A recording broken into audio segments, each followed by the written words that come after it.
Live from our studios here in Kokomlemle, this is Joy News Prime. In this edition, one more private security man killed in Wa, bringing the figure to 7 killings in 5 months. Another was not killed and was even taken away. That's the star standard. You can give us grantel and call the war sections. They should remove the young boys. Give us 2 weeks. We will ransack this town and get these bad people for you people, chief.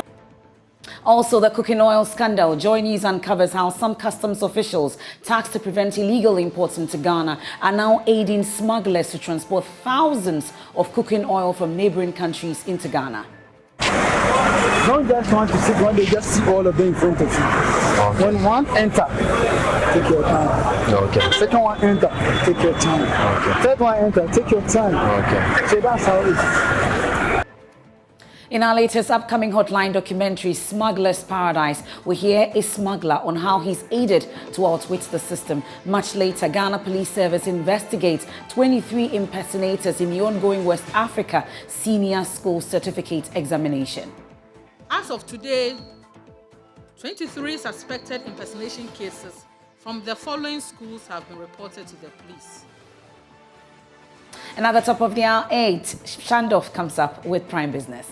Coming up in business tonight, 2 Chinese footwear dealers to face prosecution over issuance of fake VAT invoices. That is it. It's a piece of paper with their stamp on it, and that is good enough for them as an invoice or a receipt. This is an infraction on our law.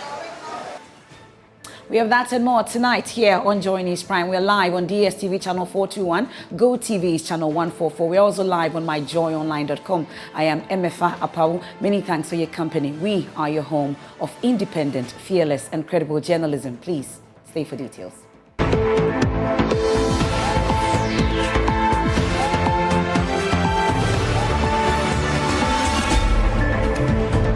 Joy News Prime was brought to you by Mala 2 is suitable for adults and children. Pella, purity comes from nature.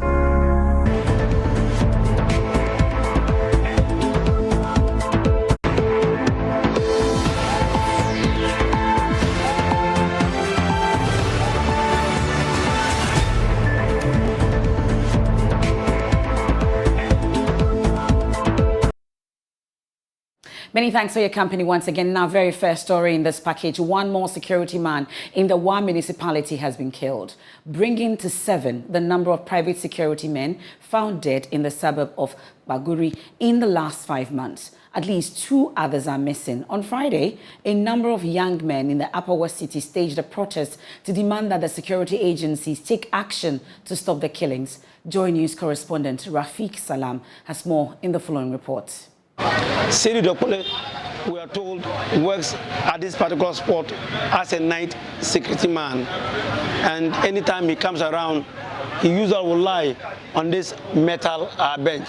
But this morning, when they came around, he was nowhere to be found. But what they could see was traces of blood stains all over on the cemented floor. You can see that this is some of the stains of the blood that we are seeing. And then after that, you could trace even to the back of the containers where you could see more stains of blood dotted all over. And so this was where many suspected that Cedi was somehow suspected of being murdered at this particular spot.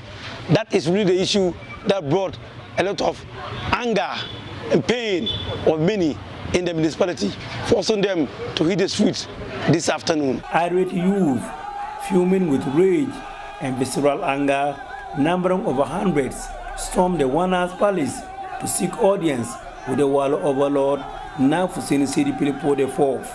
Then now, another was not killed and was even taken away. That's the star standard. Yes. Star standard. And today, as we speak to you right now, now. We are bringing all the all those agreed this thing that was in us. We are bringing it out today because of the killing that is also happening in what technical right now. You can give us grantel and call the war sections. They should remove the young boys. Give us 2 weeks. We will ransack this town and get these bad people for you people, chief. If you are happy, give your heart to us. We will give our heart to you. And you give us the moral. We will bring the people to you, chief. The youth said they felt insecure in a municipality touted a few weeks ago by President Akufo-Addo as relatively peaceful. We are just kind of stakeholders to come out as of now to help the West town. It's now terrible state. We don't know why people are pretending not to even know what is happening. One municipality is a failed state now. We don't know what our leaders are doing, both political, traditional, everything. Spokesperson for the Overlord, Kadri Ibrahim, told the Irish youth that the Overlord was deeply worried about the issue and wants some measures taken by the regional and interior ministers to halt further killings. He as well wants to call on the Honorable Regional Minister and the members of the Regional Security Council to take steps to get the Honorable Minister for the Interior to impose a curfew on Wa and its immediate environs with effect from today, and then also to get the number 10 Mechanized Battalion stationed in Wa here to get onto the streets and all corners and sections of the township to help the police in doing night patrols. Unsatisfied with the explanation of the Overlord spokesperson, headed straight to the main traffic light where they burned several used lorry ties. You can see the anger of the people in the one municipality, and you can see that they are ready to burn again. They are ready to burn again. Right at the traffic light of Wa, the youth are angered about what they are seeing. They have the very best in their country here trying to do. Let me bring in Rafiq Salam live from Wa. Rafiq, he's joining us via Zoom. Thanks once again for joining us. So let us know, have tempers been calm now? For now, the municipality is cool, calm and collected after this afternoon incident where the Irish youth besieged or stormed the One House Palace and also spilled into some major streets in the one municipality, halting traffic for several minutes. For now, I can report to you that Wa is calm. Okay, well, there was a demand by the youth to the WANA asking that they ransack or search the homes and offices or residences of foreigners residing in the area. What exactly was the response of the WANA? We heard the spokesperson on this, but the latest, have the WANA responded to these youth? What exactly has he been saying? The WANA, in response through his spokesperson, Kadri Ibrahim, told them that the WANA was deeply worried about the incident, but the request that they want the WANA to grant them was not given. But he assured them that the WANA was not sleeping over the issue. Tomorrow at exactly 9, the WANA will meet in all divisional sub-chiefs in the Wa municipality, including the F-priest, that's the Tindames in Wa. And also, he's also talking about some areas that the incident is happening. It's not the whole of what this incident is happening. It's happening at a particular location, a particular enclave, the Pogru enclave, around the southwestern part of Wa. That was where the incident, that's where the incident is occurring. And so, what he is asking the Interior Minister and also the Regional Minister to at least build up security in the municipality so that they will have more police personnel in some of these areas. Okay, but do we know where this particular suspicion of foreigners in this matter is stemming from? Wa is a small community. Everybody in Wa knows the other. Everybody is related to the other. And you can't come from Wa and be an island. And so this is a community that everybody is the others keeper. For them, they think that it is not coming from within, but coming from outside. And so their suspicion is that there may be occasions where people in the community or indigents may connive with some of these people that they call foreigners. There may be occasions like that, but I think they are thinking that to a very large extent, this is something that is foreign, which has been imported into the municipality. And so that was the thinking of the people. And they are thinking that now that things like that are happening, they will want to think that is the foreigners who are doing this, who are suspected to be doing this. This evil act. Well, Rafik, stay with me because there's another story I would want to tackle with you, still in WA. But let me bring in the WA Central MC joining us via phone. And we're grateful for your time here tonight, sir. So let's talk about how exactly we're dealing with the security concerns in the municipality. 7 killings in 5 months. You must be worried, aren't you? Yeah, thank you very much. In fact, we are very, very worried, deeply worried about what is happening within the municipality. And I can confirm to you that every well-meaning person in this municipality is not resting. We are not at peace with ourselves because of what is happening. We know crime is no longer alien in any community in this country. But this particular incident and what is happening in the municipality now, in fact, is alien to us. It is not something that is common within the municipality. And that has caused all of us to be worried about the situation. So security operatives, agents within the municipality, and all of us, the political leaders and operators, are doing whatever that we can do, humanly possible, in fact, to bring this matter under control. Well, for the youth, it appears that is a little too late in terms of whatever it is humanly possible that you're doing as head of security at the municipal level. The concerns are that it appears you've been sleeping on the situation. So much so that the youth suspects foreigners in the town of being behind this particular situation. Not 1, not 2, but up to 7. What assurances really are you able to give? Yes, that is true. In fact, their concerns are also genuine, but we are only appealing to them to keep calm so that we don't adulterate, evidence and the situation around the municipality so that we will be able to work to get out these people. This afternoon, after the incident and what the youth, went to tell the overlord, I've also engaged them together with some of members from the Municipal Security Council. We went to the community where this particular person hails from, and we engaged the family members, including the chief and other opinion leaders of the community.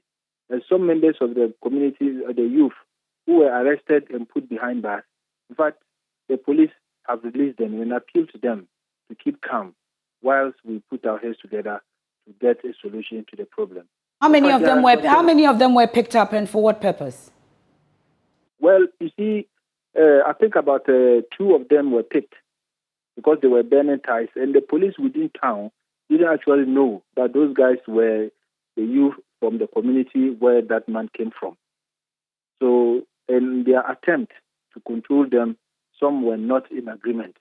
So they just decided that they arrest them, then release them to bring calm in the municipality. Right now, as I speak to you, I think the municipality is calm in terms of disturbances from the youth and other aggrieved members of the community. So the community is now very calm. We've spoken to them, they understood us, and they have confidence in us. So we are only appealing to higher authorities, that is the IGP, the Minister of Interior, at least to support us with numbers so that we can deal with the situation in the municipality. It appears it's a situation. Previously, there used to be a number of checkpoints in the municipality, especially where this man was killed or probably kidnapped. There used to be a checkpoint just by the technical school. But for some months now, that checkpoint is no longer there. So when we confronted the authorities, they told us that their numbers are now very less because a number of them have moved out and there have not been replacement. That about 50 of their members have left the municipality, but only 1 person came in. And that resulted in a net loss of 49. And already the numbers too are not there. So the police are doing whatever within their strength, but the numbers too is a problem for us. Has that been officially communicated to HQ, that's Police HQ, on these numbers, and what has been the response? Well, our line of reporting is not the same, but I'm sure they have also reported. And I also reported to whoever that is responsible for my side. I've sent my concerns, and I'm sure it will be addressed to you as well. Okay, there were some who were missing, though, apart from those who were told have been killed in terms of these private security men. What exactly are we doing about the situation so that these people can know that there's a situation and we are handling it to a large extent? Rexford met and certain, guidelines were arrived at for us to implement in order to curb the situation, which I cannot disclose on television or to the general public. However, we have engaged the community leaders across the municipality to assist us with the formation of the Neighborhood Watch Committee so that at least everyone can protect their territory and surroundings. And if that happens, at least the police will have some buffer to be able to do work effectively in some of the affected areas. So that is what we are doing currently. And also, we have also engaged other people who are not part of the police, but they are people from the municipality we know they can assist us to gather evidence for us. And they are also working. So right now, as I'm talking to you, everybody is on the ground working, and we are not sleeping with this matter.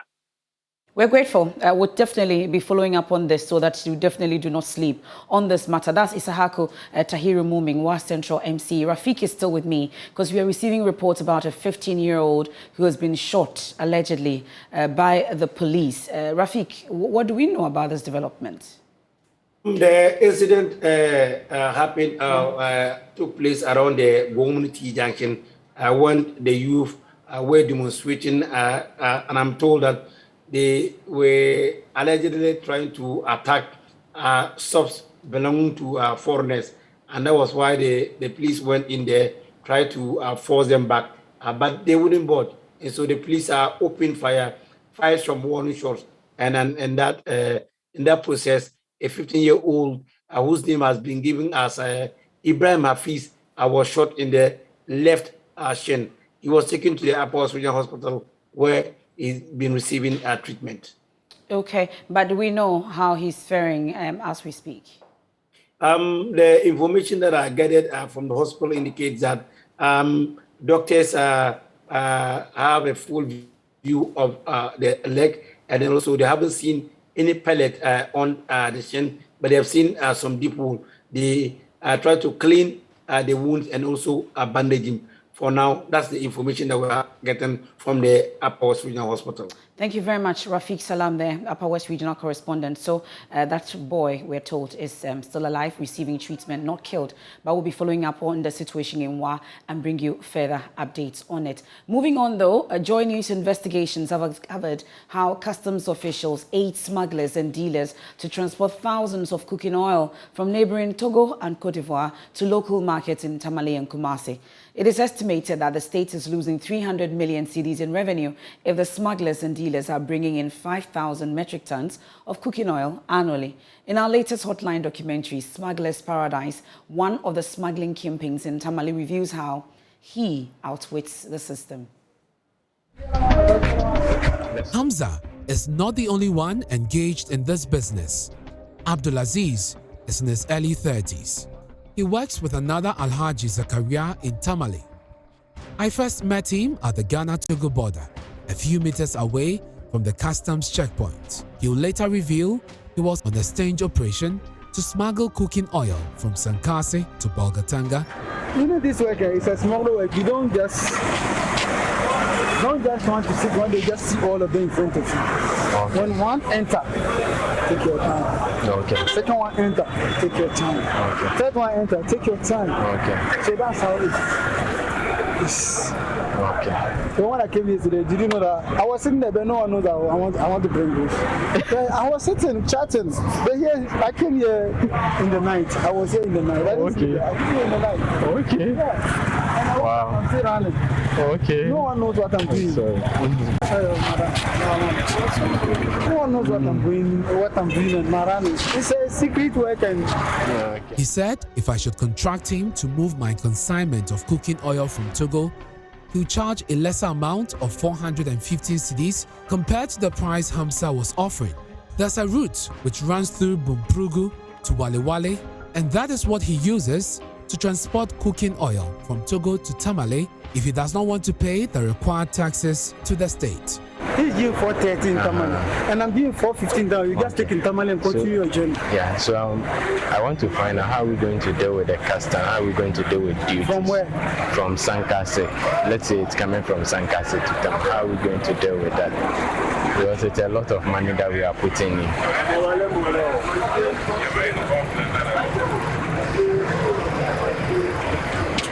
They are not passing through here. Okay. You use where? There's a road passing to cross Walwal. There's a road passing. But how about duty? How do you... The duty is, the cover is 100. You don't have problem, you don't have duty problem. Well, Smuggler's Paradise will be airing on Monday, 19th September on the Super Morning Show at 8:30 a.m. and 8:30 p.m. on the Joy News channel. So 8:30 a.m. will be on the Super Morning Show on radio. You want to catch Smuggler's Paradise. Now, the Ghana Police Service is investigating 23 impersonators in the ongoing West Africa Senior School Certificate Examination. The incidents were recorded from 6 schools across the country. The head of public affairs at West Africa Examinations Council, Agnes Tekujo, disclosed this at a press briefing in Accra. Samuel Imbura has more in this report. According to the West African Examination Council, this is a worrying phenomenon because this is a school examination and school authorities should be able to identify their candidates. However, that is not the situation. Agnes Tekujo is the head of public affairs unit here at WAIC. Impersonation cases are on the increase in this year's WAS. This is a worrying phenomenon because this is a school examination, and school authorities should be able to identify their candidates and to be able to fish out any impersonators even before they are allowed into the examination rooms. As of today, 23 suspected impersonation cases from the following schools have been reported to the police: Vika Trust SHS Kaswa 3, St. John SHS Asante Bekwai 2, Winners SHS in Koko 1, Sunyani Business College 1, Mokoko SHS in Koko 1, and Prince Boateng SHS in Sawam 15. That happened just yesterday. She also identified syndicate cheating in schools. According to her, this is an execution of pre-arranged plans by these same persons to assist candidates to cheat by solving questions and distributing photocopied printed solutions to the candidates. A number of these cases have been recorded in about 7 schools. Syndicate cheating in schools. This practice involves collection of monies from candidates by teachers and execution of pre-arranged plans by these same persons to assist candidates to cheat by solving questions and distributing photocopied or printed solutions to the candidates. A number of cases from the following schools have come to our attention: Asawinso SHS, Action SHS at Madina, Joabin SHS, Eduman SHS, Sunyani Business College, Oxford Business SHS in Sunyani, and Miracle SHS Sunyani. As a result of the recorded malpractices across the schools, the West Africa Examination Council has issued caution letters to 34 schools to ensure that their candidates stop the cheating. The examination is expected to end on the 29th of September 2022. Samuel Mbura reporting for Joy News from the headquarters of WAIC, Accra.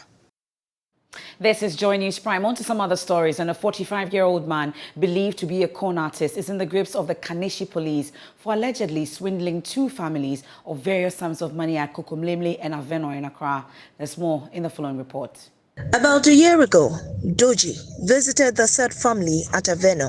He introduced himself as a member of the family and told them he's been tracing his roots from Gabon. The family believed and accepted him as their own. He then lured them to sponsor his transportation to Gabon to bring back his family to Ghana, and that was the last time they saw Doji. This year, he did same to a family at Kokomlemli, but it seems the universe conspired against him. Members of the family spoke to Joy News. He came to scam us. What he even did, he brought misunderstanding to the dead. And our cousins, they were fighting because of this guy. Because of what he did. People contributed over 100 cities, 2,000. More than 5,000 they came to that guy. Because he claimed to be a family member. He even made rituals for him. He said if he sleep, he can't sleep. And because our forefathers or our uncle or our family that did that thing, the spirit is hunting him. If he sleeps, he can't sleep. And he said he has a family in Ghana. He came with details, with the man's details, where he stays, the works he does. He said everything. So when he came, his description was the same. He resembles one of our auntie. So it was like, okay, fine. Since he resembles the auntie, there is a family member. They took him in. They poured libation for him. He came to fraud my dad about a year ago now.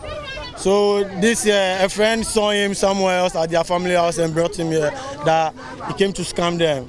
So we've been studying him to come up. He came the other time. The way my temperature is, I can't even speak now. So this man, the way he's pretending, I can't even talk. Oba say, me papa ko wunu Lagos. He told us that he's our father's son from Lagos, so we warmly received him. He said he got robbed, and so we contributed money for him. We offered him food, but he refused. Instead, he requested for transport money. We accompanied him to the new plant station and paid for his transportation. We never heard from him again. I was called from church to come and confirm if he was the one.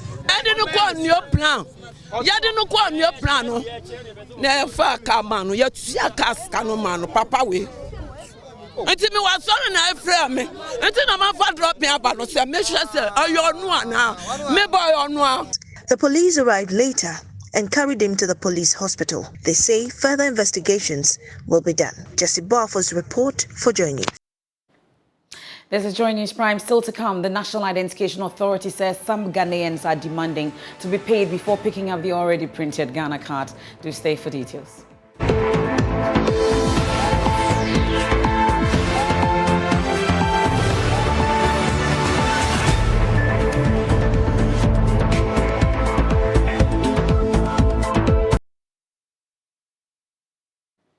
Welcome back. This is Joy News Prime. And the National Identification Authority says some Ghanaians are demanding to be paid before picking up the already printed Ghana cards.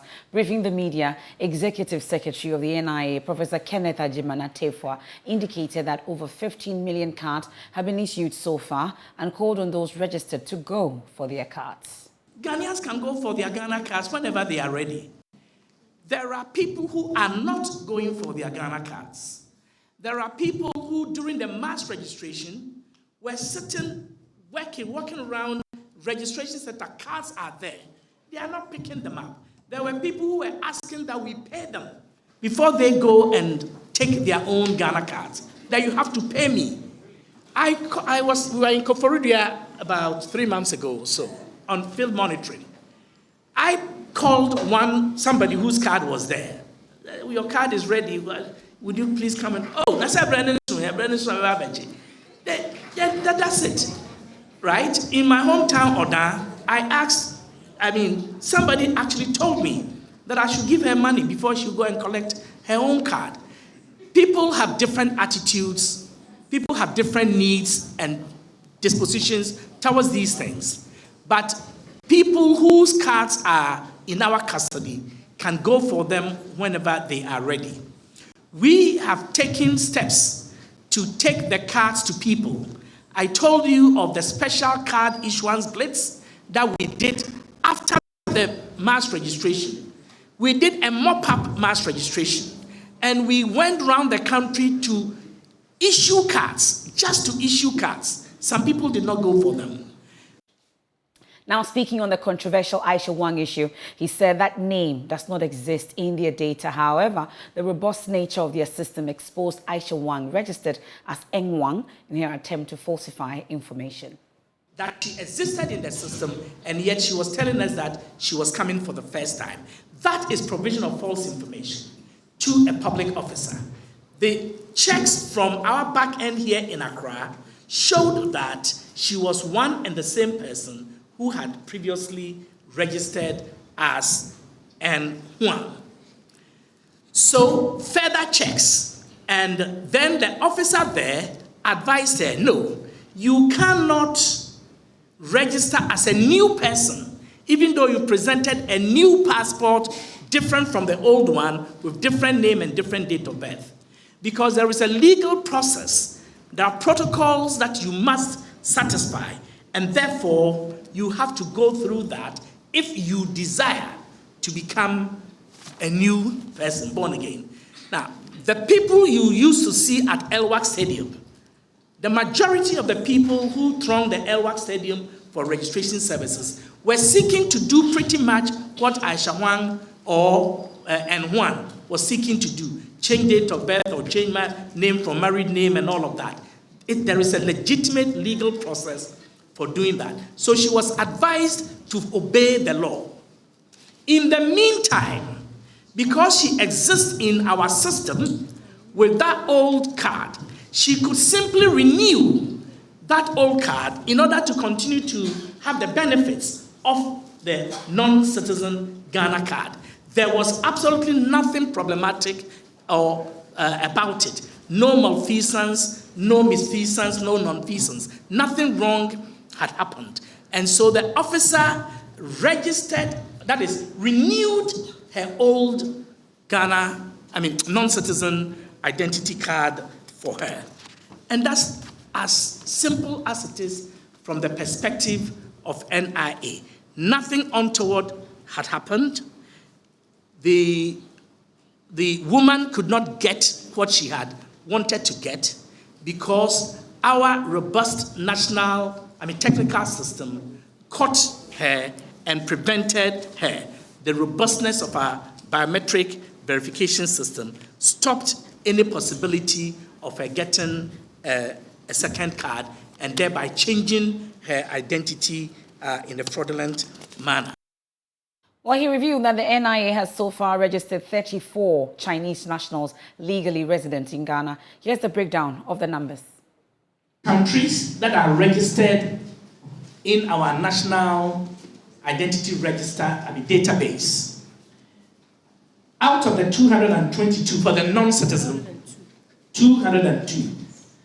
Out of the 202, I'll give you the top 20 countries. Okay. So, number one is China. China has 34,712. Nigeria, 25,873. India, 20,110. Germany, 4,329. Lebanon, 4,324. United Kingdom, 4,133. South Africa is number 8. South Africa, 3,194. 9. France, 2,222. 10. Côte d'Ivoire, 2,160. 11. Gabon, 1,958. 1,958. Number 12, Ghana. Now, this Ghana refers to Ghanaians who have acquired the nationalities of other countries, citizens of other countries, are now dual citizens and have come to register for the the Ghana card. So Ghana, 1,888. Turkey is number 13. Turkey, 1,775. Philippines, 1,710. Cameroon is number 15 at 1,674. 16 is Canada. Canada has 1,627. 18 is Egypt. 17. 17 is Egypt. And Egypt has 1,581.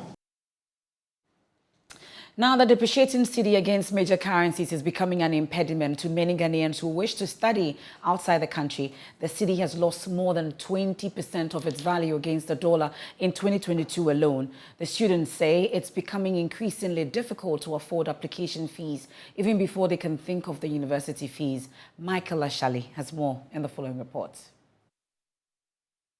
Hundreds of students gather at the Labadi Beach Hotel in Accra. They are here to meet representatives of some top universities from the United States of America. According to the U.S. Embassy in Ghana, more than 4,000 Ghanaian students were accepted into more than 600 schools in 2021 alone.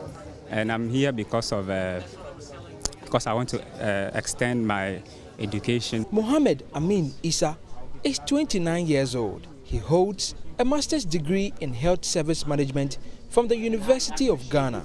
Eagerly, he comes through the stalls hoping to secure admission to a university. His dream is to pursue a PhD program in the USA, but that dream is slowly fading with the continuous depreciation of the cedi against the dollar.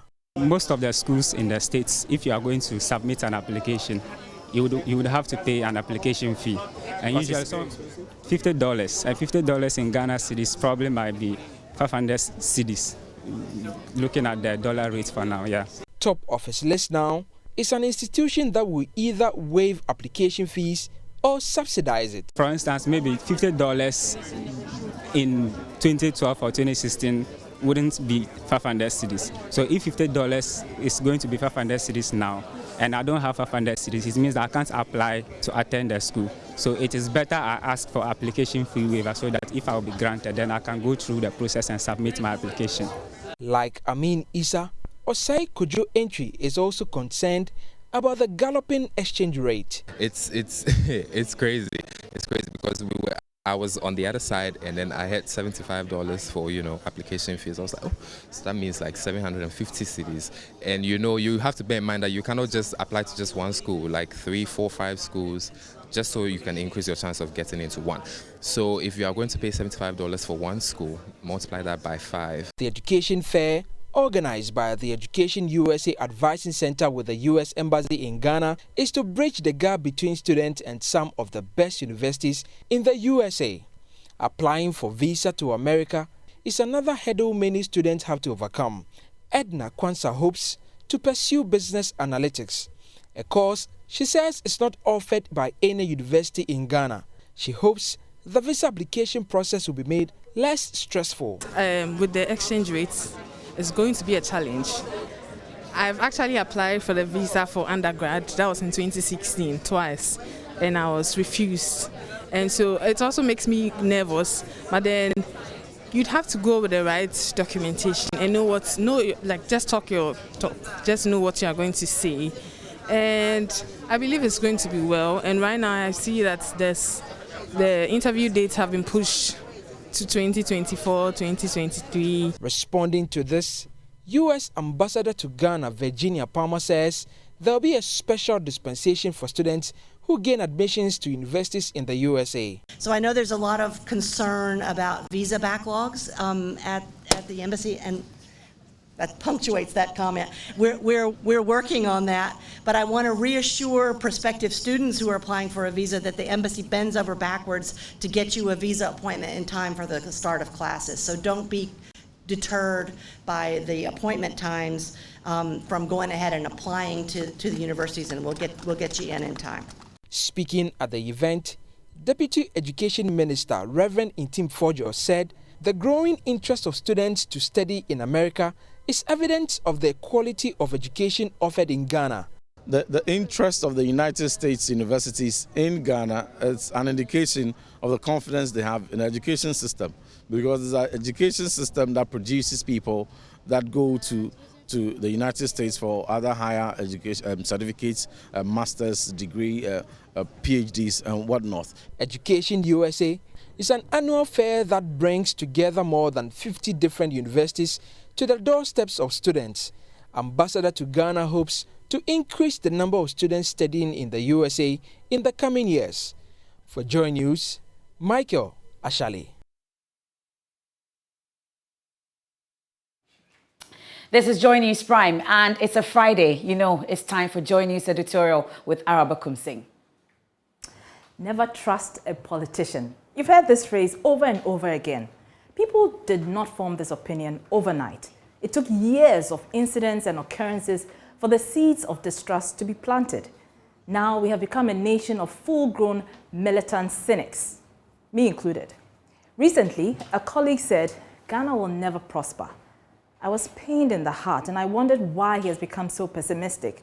I debated him and I disagreed with him, but he said something I agreed with. He said, our politicians have the power to lead us. They're supposed to point us in the right direction, but we can't trust them. Then he asked me to name one politician I trust who can lead us to prosperity. I combed the deepest depths of my mind and I couldn't come up with even one, not one. The government told us in 2018 that they deported Galamsey Queen Aisha Wang. The country was upset and we all criticized the authorities heavily for it. You recall Senior Minister Yao Safomafo boldly telling Ghanaians in the US that putting Aisha Wang in jail in Ghana would not solve the country's economic problems. So the issue died down. Very little was heard of her and we all went back to our lives knowing Aisha Wang was never to return to Ghana. But boy, were we wrong. This woman took advantage of our porous borders and loopholes in the system to sneak back into the country to continue her nefarious activities. That is, until she was rearrested. All along, we had all believed that the government on its deportation story until President Akufo-Addo actually let the cat out of the bag, that Aisha may have fled the country. When you have a situation like this woman who was, I'm not still sure whether she was in fact deported or whether she fled the country the first time and has now come back, but whatever. There still seems to be some uncertainty about it, but whichever way it is, she has become the sort of nickname for all that the Galamsey represents. Then the information minister told us that Aisha Wang was repatriated and not deported. All we wanted to know was the truth. Mr. Kojo Oponkruma explained that he was speaking from a brief he had been given. Then state prosecutors told the court that Aisha Wang fled the country. This contradicts the deportation and repatriation claims. Well, the funny thing about the truth is that it always sneaks out when you least expect it. So how do government officials expect the public to trust them? You have overmanaged this information so much that it appears the information has outmanaged you. Government officials showed us documents purporting to show how Aisha Wang was deported. Yes, the documents may exist, but the real question is Aisha Wang, was she actually physically handed over to Chinese authorities? And where is the evidence of that? People are becoming more discerning, and so it's not difficult to ascertain when a politician is being economical with the truth. And when that persists, trust begins to erode. And that's a dangerous thing. Aisha Wang is facing trial, and we are happy that finally she's been hauled to face the full rigors of the law. But because of the growing distrust of our elected leaders, many are doubtful that Aisha will indeed be punished for activities which have ravaged the environment, and enough evidence abounds in this regard. And where is the Interior Minister in all of this conversation? Because this lies directly within his ambit. His silence is deafening. I mean, some may argue that these are internal security matters. Fair enough, but it moves beyond the scope of leadership when the activities of criminal elements are directly affecting the citizens. So the question tonight to government is there a plan to be transparent and tell us the truth and nothing but the whole truth about Aisha Wang's repatriation, deportation, or fleeing from the country, whatever it is, or we shouldn't hold our breath. Elsewhere, societies have been built faster on values like integrity and trust of elected leaders, who, by the way, are servants of the people. All we want to know is the truth. Why is it difficult to give it to us? Why?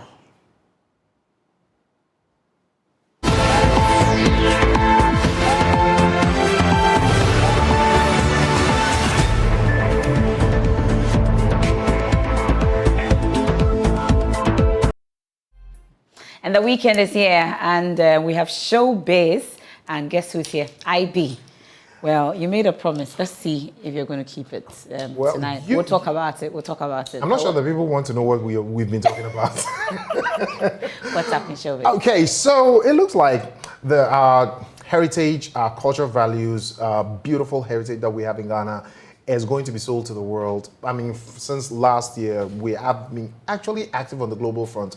And there's another one coming up next year in summer, which is Ghana to the World Festival. Now, this is actually going to portray our beautiful food, our beautiful fashion. There's actually going to be a fashion show in the UK, all in the vein of selling Ghana. Well, the launch happened at the Accra Tourism Information Center, and I was, by some sheer fluke of coincidence, I was there. Well, this is what happened at the launch of the Ghana to the World Festival.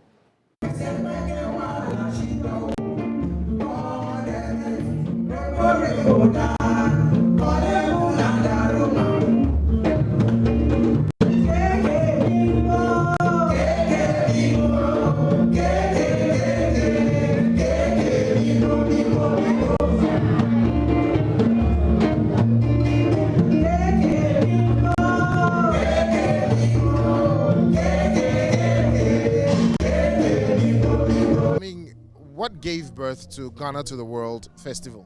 Okay, thank you very much. So basically, what gave birth to this festival was the fact that we wanted to create a platform where we could consolidate the effort in promoting and selling our Ghanaian culture. You know, most of the festivals are held locally here in Ghana, but our concept seeks to take the festival out to the diaspora. So it's a yearly and annual diaspora event. Culture, music, movie, fashion show, everything about Ghanaian culture. We go to the diaspora, we showcase it to the diaspora, we let them have a feel of what it is to be in Ghana with the objective of inviting them to visit Ghana to experience more of such. I believe that globalization, at the onset, globalization was actually trying to erode whatever we had as a people. But I believe now the understanding is there, the realization has come. And lot, especially the youth, they've realized the potential we have as a country. So majority of the youth are coming up. We have a whole lot of groups coming up who are basically youth, trying to embrace and trying to sell our culture to Ghanaians and to the outside world as well. As an ambassador for, Ghana to the World Festival, exactly what is expected of you? There are a lot of things we have to do. We have to put our heads together. We have to make a network. I have to use also my connections to get people abroad in the UK, especially for the festival, because it's very important.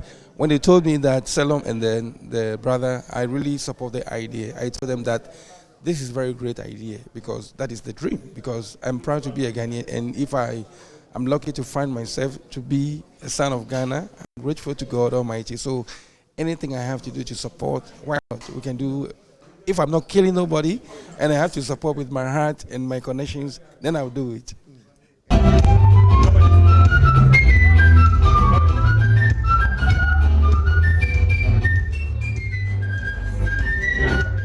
Particularly excited about Namano, seeing her. And she is an ambassador, so she will also be going to the UK next year, March. Well, I was talking to Delabotre, who we just saw, about the acceptance of high life on the global front, because he has traveled almost the length and breadth of the globe with his flute. And he said something very interesting. Yes, we can be doing dance or hip hop, whatever it is, but we should learn to imbibe the 600 different unique sounds we have in Ghana to them, so that it could actually sell the uniqueness of this country. And that is what he will be doing come summer at the Ghana to the World Festival. Some years back ago, it used to. But like the man said, or the MC said, that the media play more important role when it comes to developmental, preservation, promotional aspect of our music. Because when a foreigner come here, they are expecting original local Ghanaian music. I always been advised that we need to preserve them very well. You need to hear Kpalogo music, Bopopo music in every corner. You don't need to go to the voter region and then hear. But I mean, we can do. I mean, I know there are young ones who like to do other music like hip hop or dance or other form of music. But still, we can do Ghanaian hip hop. We can do Ghanaian dancehall. But do you know why? We can blend them with our traditional rhythms. And then Jamaicans will get lost because we have a lot of polyrhythmic that we can blend them. If you say we are playing dancehall, Ghanaian dancehall. Imagine dancehall, we put xylophone, put phantom front drums, we put the synthesizers, the beats and everything in there. Imagine. It will go far. We have a lot of 600 rhythm is what we have in Ghana. If I were a musician, these are the people that I'll be consulting before I make music. Rather unfortunately, these are the people that our current crop of musicians are not even turning to. That's why they are lost, I can say. Okay. Yeah. Well, how much do you think a music director is paid for a music video? Like 10K. Okay, well, that could be true, but music video director Ewa is saying by the time they get home after shooting a music video, directors actually cry because they are not being paid well by musicians. As a music video director, I know most of my colleagues will not admit it, but right after they shoot, you go home and cry. Why? Because the money, sikano ashe asa, you know, but you know, we say it finish only, but you are owing other people. Well, it's rather unfortunate. But did he say how much? They cry. Yes. Sometimes 10K can make you cry. 20K can make you cry. So how much exactly is making them cry? Well, he said they are being underpaid. If you look at what actually entails the props, the sets, the fact that you can even pay $3,000 for a 12-hour rental facility for a building you will want to shoot at. Okay. Yeah. Well, what a way to end. I'm taking you out tonight. Yes, it's a promise. You've made that promise. So where are we going? So that everyone can join. No, I don't want everybody to join. It has to be very private. It has to be. Well, that's how we wrap up tonight's edition of Joineys Prime here on the Joineys channel. There's more when you log on to myjoyonline.com. I am Emefa Apawu. Join me on The Probe on Sunday evening. Another exciting edition coming your way. Have a good evening. At the top.